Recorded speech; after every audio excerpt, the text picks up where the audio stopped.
Hello, everybody, and welcome to a 180 Markets weekly wrap from a traveling location here in Adelaide. Well, friends, the markets are certainly taking a pause right now and a breather. And let's face it, we have had a very strong first half of the calendar year. And now we are entering September, October. Those are seasonally the weakest times of year.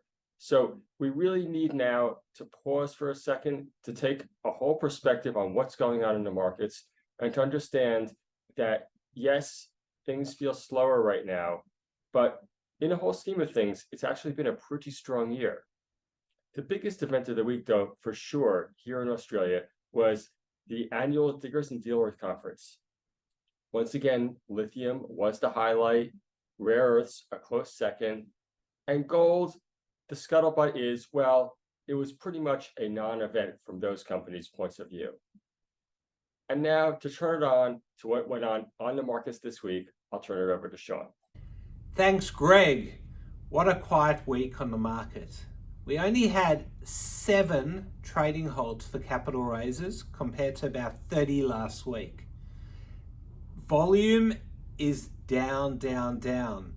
I reckon at 20 past 10 most days, I'm walking around the office bored.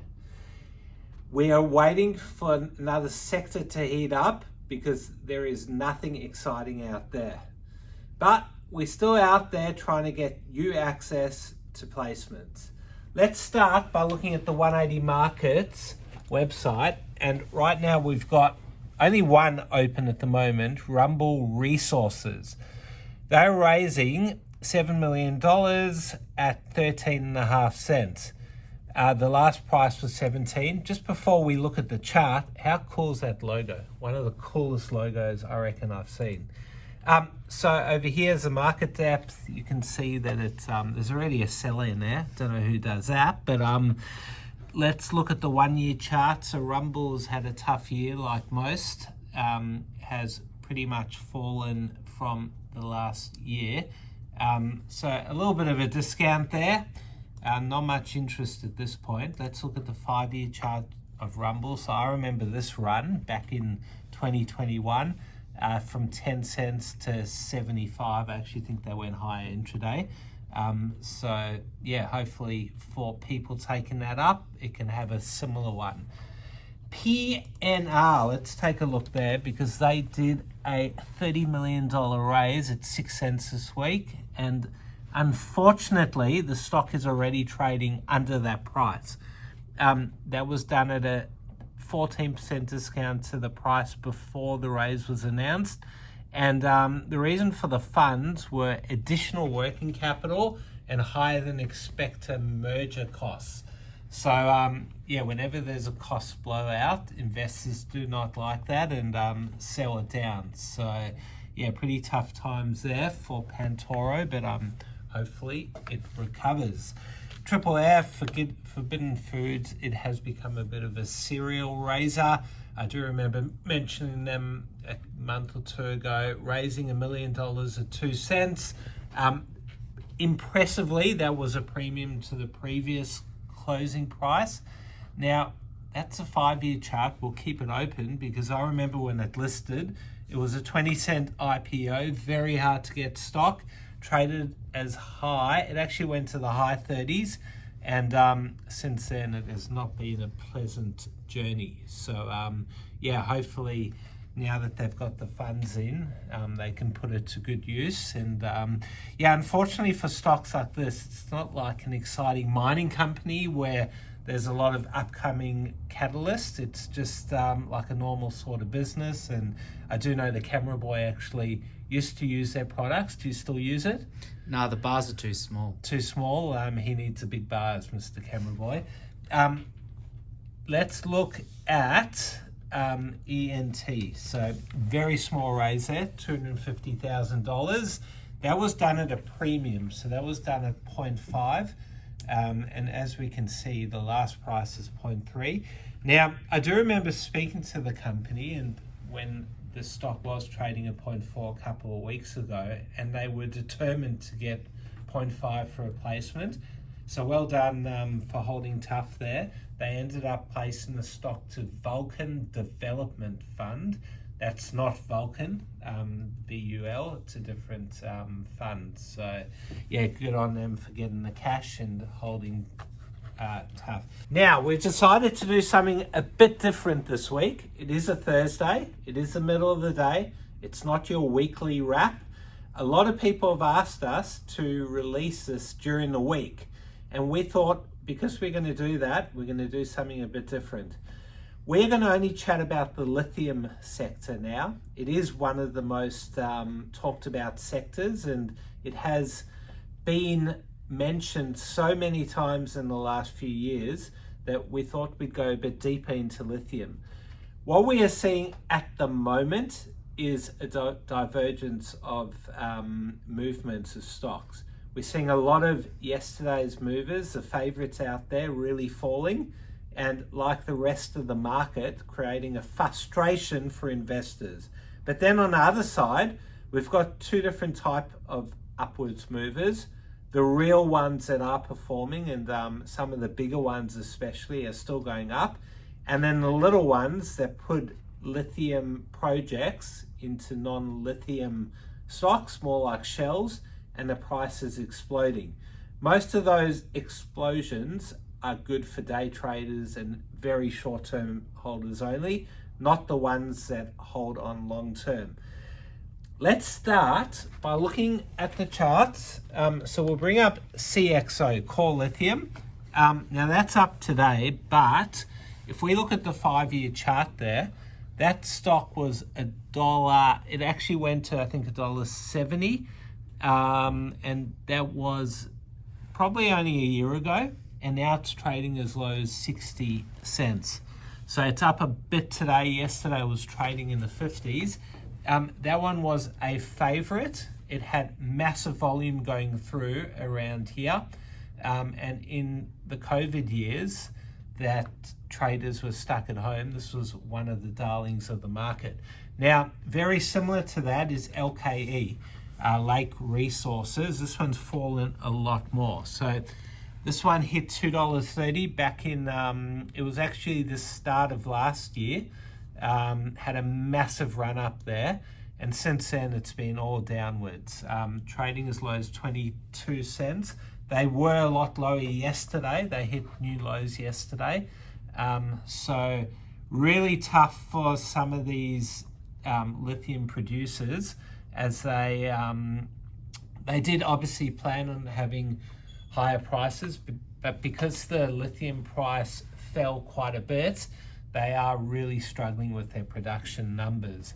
So let's look at some ups. And Pilbara, which is one of the biggest ones in the lithium sector, as we can see here, they got a market cap of 16 billion down there, camera boys, 16 billion. So I do remember years ago when they were trading as low as 20 cents, but they've held up really well. And just this week, they are almost hitting all-time highs again. So it's great to see that there is a lot of strength there. They're up today, and yeah, a lot of, as we said, there's a massive divergence, and people just, their money's going into different places. Now, I'd say the most important, we did mention this last week, but we'll go again. Just look at that chart. Yeah, it's been incredible the last few months. Azure Minerals, AZS, they've had a massive run up on great results. So it seems like every week they're just releasing better and better results. Let's just look at the 1-year chart of that one, because it wasn't as, the market cap has just exploded. So this one was trading with a market cap of, I think it was under 100 million recently, but now it's over $1 billion. So that's caused a lot of people to make good money. And one thing that history is teaching us in the sector is you've got to take profits. Now, I don't care if you've taken profits here or if even over here, you've still made good money. I'm not saying that this is a sell, because they'll probably have more results, but if you look at the ones we mentioned earlier and the ones I'm about to mention, you have to take profits. I call them the SR boys, WSR and VSR. They're WSR is a bit up today, but look at that chart. We did mention that a couple of weeks ago. They did go over 10 cents based on some pegmatites at their Olga Rocks projects. But now that's even below recent placement price. So let's look at VSR, which was very similar. Charts pretty much identical. It's had massive falls after hitting, I think, 11 or 12 cents. Same thing, announced some pegmatites and close to the surface.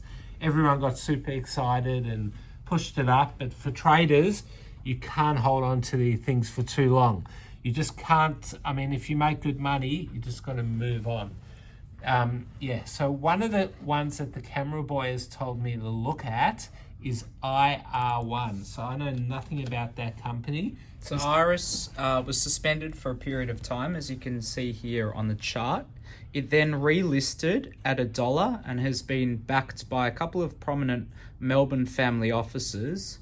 Now, yesterday they came out and announced wide, high-grade lithium intersections, and I think the share price was up about 35% yesterday, and now trading at $2.10. Yep. So very similar LIT, Lithium Australia. So early in the week, they announced a development agreement with Mineral Resources, which is a massive company. The code is MIN, also one of the darlings of the sector. And as we can see, it had a massive run up. Was up about 50-60%, maybe even more on the day. And we're just seeing that so much that lithium attracts the traders. It doesn't matter that there are a lot of down stocks. A lot of punters are just buying anything when they announce something lithium. So as we said, like acquisitions going into non-lithium companies is a thing that's really hot. And Mr. Camera Boy is putting his hands up. Yeah, just emphasizing that point. Sean, can you bring up DLI? I can. And specifically the presentation at Diggers and Dealers, because this was something else. All right, so I've done a search for big. It is big and very good. And the next search? It's big.